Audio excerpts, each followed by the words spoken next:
Hi everyone, and welcome to another Friday Family Art Project. With myself, I'm Autumn, the Education Coordinator here at Studio 23.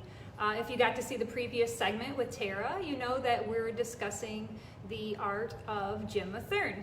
And I know she went in a little bit and discussed that Jim Matherne was an art teacher for most of his career. He was actually an art teacher for the Bullock Creek schools. So a lot of people out in the Midland area are familiar with him. And then of course a lot of people in the Bay City area are familiar with him because, as Tara said, he's from Essexville. But he also works out of Cat Gallery right down the road from us a lot. And if you haven't checked out Cat Gallery, please make sure and check it out. A bunch of amazing artists, great people down there. So if you have the time, stop into Studio 23 and check it out, and then head down to Cat Gallery and see what they have going on.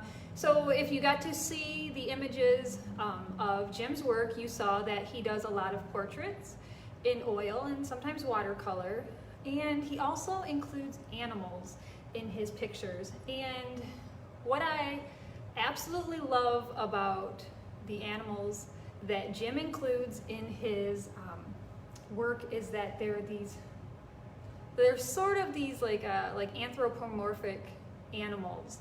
He kind of creates personality on their faces, you know. They have like human-like expressions, I guess would be a good way to kind of describe it.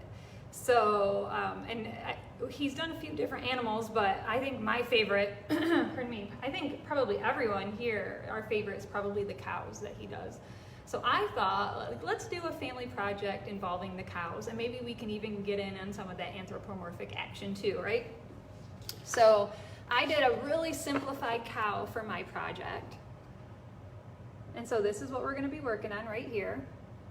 And what I thought would be cool is if we tried to give it personality through its eyes, right? Like, so much of our personality comes from our eyes, if you can see that.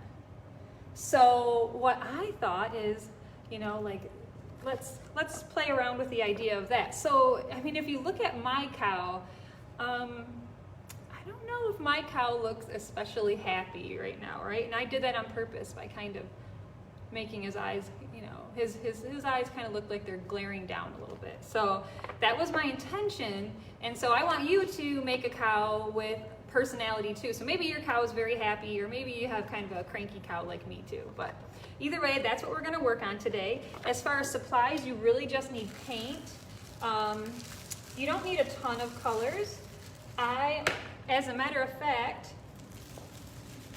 I only had some blue. I have a pretty limited palette, just like Jim works in a limited palette. I have some blue, which is like, I guess, closer to like an ultramarine blue or darker blue. I have a brown, a really neutral brown. I have some green here. I have some red and a bunch of white. And we're going to be able to do all of what I just showed you with just this very limited palette, and I will show you how. Make sure you have some water to clean your brush in between. Paper towels are always good for cleaning up that mess. And then pencil if you want to sketch it out first, or maybe not, maybe you just want to go for it. And then I have a larger flat brush and a smaller detail brush. So not a ton of supplies today. Let me go ahead and adjust the camera, and we will go ahead and get started.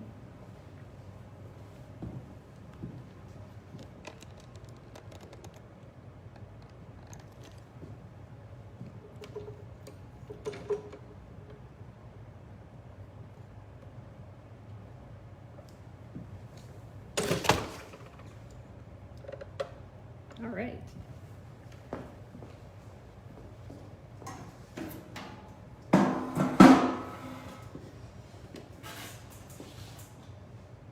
Let's see.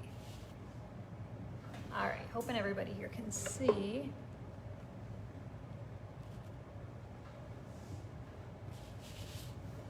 All right, so flip this guy around. And to start with, I like to sketch it out really quickly just so I have an idea of where everything is fitting on my paper. But again, this is sketching, so we're drawing very lightly, so you don't have to worry about that, one. And two, we're gonna paint over it, so don't get too caught up in the details right now, right? So we're gonna start with the head, and what I want is just like an almond shape so I can start to have an idea of where everything's gonna be. So I'm just really loosely gonna do an almond shape here. You can see that. I've got this almond shape going on here. And then underneath I'm gonna do like a rectangle shape, but I'm gonna round the edges, I think, because I don't want it to look like a rectangle. I want it to be the end of the cow's face. I'm gonna do another almond shape here for an ear, and do another one here. And then this will help me make the eyes if I do the middle lines here, so I'm gonna do those. Let's see, I'll start at the top here. Make a curved line. Same thing on the other side. Okay, so I'm starting to make a face. Okay, the body is just going to be under here like that and off to the side, so that's pretty easy. And if you want, you can even draw out some little cow patterns just so you have an idea of where everything's going to be. And then for the eyes, I'm going to say right around where our ears are, and I'm going to do, let's see, I'm gonna do an angry cow. So I'm gonna do lines that are, they're facing down more towards the inside of the eye. That's what's gonna give me like angry eyes. And maybe you want your cow to be happy, and then you would want these lines to be much flatter. But I think it'll be funny if I have an angry cow. And then I'm gonna make a C shape underneath. Make sure and give your cow nice big eyes. And then I'm going to do a smaller C shape inside for the iris. And again, you want to draw this nice and light. Then from there you can start to connect your shapes. So like connect the end of the face to that almond shape we made. Connect the ears to the head. Like that. Hopefully you can see that. All right. So from there, we're just gonna start painting. So I think I'm gonna use my flat brush. And to start with, I'm gonna do the lighter areas, so the pink and the white. So for the white, that's pretty easy. We're just gonna go right in with some white and we're just gonna brush it right on. I'm gonna go right up to the edge of where I drew.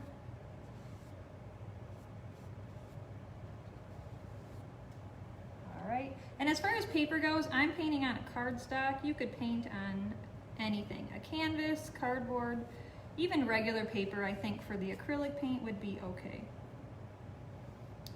All right, so some white down. Get some more white down.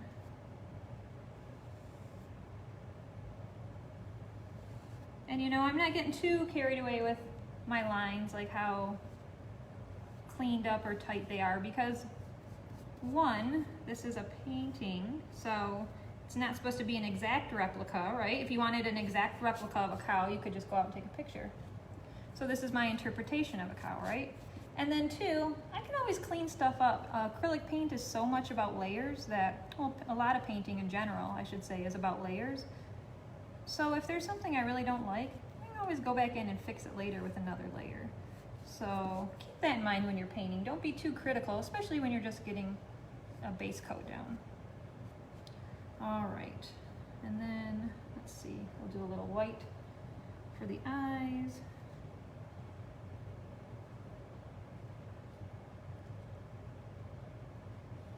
All right, white of the eyes, and then I think that's good for the white.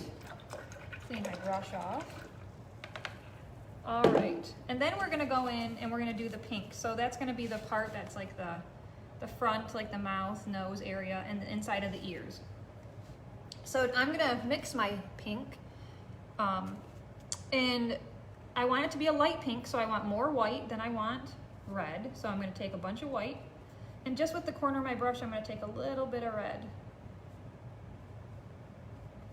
And that's good enough for me. You know, if you start lighter, if you think, oh, this is not dark enough, you can always add more, but you can really start wasting paint if you make things too dark right off the bat. So start lighter and go ahead and build it up. That's a good tip. All right, so I'm just gonna go in and I'm gonna paint my light pink color. All right, got that down. And then I need to go in and do the inside of the ears. And I'm still using this flat brush, but I'm just kind of holding it in different directions to attempt to follow those lines that I drew earlier. And you know, if you don't follow your lines exactly, that's not the biggest deal. I think it'll be okay. All right, got my pink down. So that's good. Let's see. Well, next I think we can move on to the black. So if you happen to catch it when I was talking about my limited palette, I think if you look, you'll notice one thing that is missing is black, even though I have black on my paper. So what I did to create black is I created what's called a chromatic black. And that's generally when you mix like a darker kind of blue, like an ultramarine blue with some type of brown. And you can create what they call a chromatic black.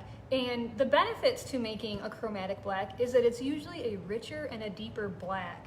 So it's just more visually interesting more than anything. You get these warmer, just richer colors out of it, right? So that's definitely something to try, especially if you're looking to expand your art horizons with your student. So you're just gonna take a scoop of blue, and you wanna keep it pretty even as far as the amount, and a scoop of brown, and you're just gonna start mixing it. And from there, you're gonna say, okay, well, this still looks blue. I need to add more brown. Or the other way, maybe it looks too brown and you need to add a little more blue. Either way, you're gonna keep on mixing it. And this is something that does kind of take practice. So this is definitely something that I learned when I was in school. And you know, I kind of had to perfect over the years. But after a while, once you keep mixing, you will end up with this nice chromatic black that I have going on right here in the middle. So what I'm gonna do, and let's see, a little more. There we go. So I'm just gonna go ahead, and I'm still using my big brush. I'm gonna go in and I'm gonna start to put in my black on my cow's fur. Go. So I'm gonna go into the face, and I'm using my brush on its side so I can still follow that line that I drew. I'm gonna go in and I'm just gonna fill it in. Fill in around the eye. There we go. And I want to make sure and get that angle because I want my cow to look like he's a sassy cow. All right. Same thing on the other side. Go in with my chromatic black. And I'm going to try and follow those lines. And if you're having a hard time, or if your student maybe is having a hard time following your lines with a bigger brush, feel free to use a smaller brush with this part. The only real difference is it's going to take longer. I mean, there are differences in brush stroke, so I'm not arguing that. But if with a really simplified painting like this, there's not really going to be much difference. It's really just going to be how much time it takes to cover. All right, and I'm working on my ear. Go.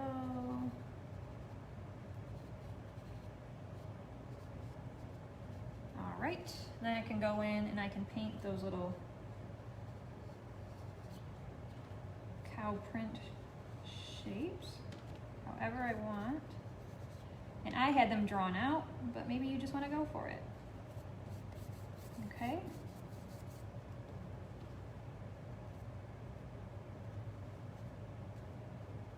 And I just love the chromatic black because it's like I can still see the browns and the blues in it, even though it looks, to the eye, it looks black. I just love that. All right, so I think that's good for the chromatic black. Oh no, we need to do our eyes. So I am gonna take a smaller brush for this part, just because I don't wanna mess up the eyes. And I'm just gonna go ahead and fill in the cow's eyes. And I think cows usually have really dark eyes, so I'm going to use the chromatic black again. Okay. Do this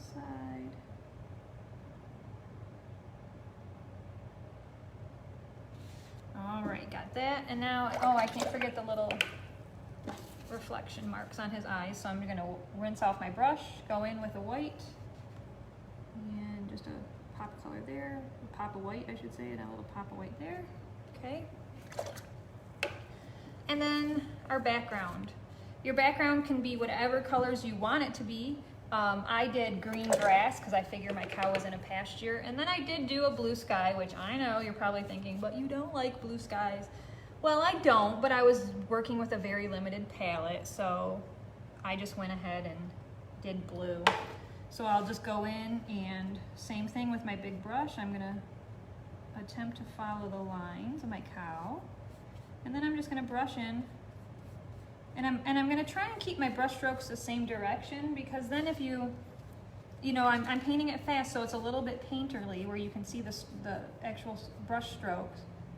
But I don't think that's bad, because then you can kind of even get the sense of grass. So I don't think that's a terrible thing. All right, got that done. And then go in to do your sky. If you're gonna do that blue sky, it's mostly white with a very, very small amount of blue. Especially for a color like this, you don't need very much blue at all. So I got a lot of white and just the smallest amount of blue.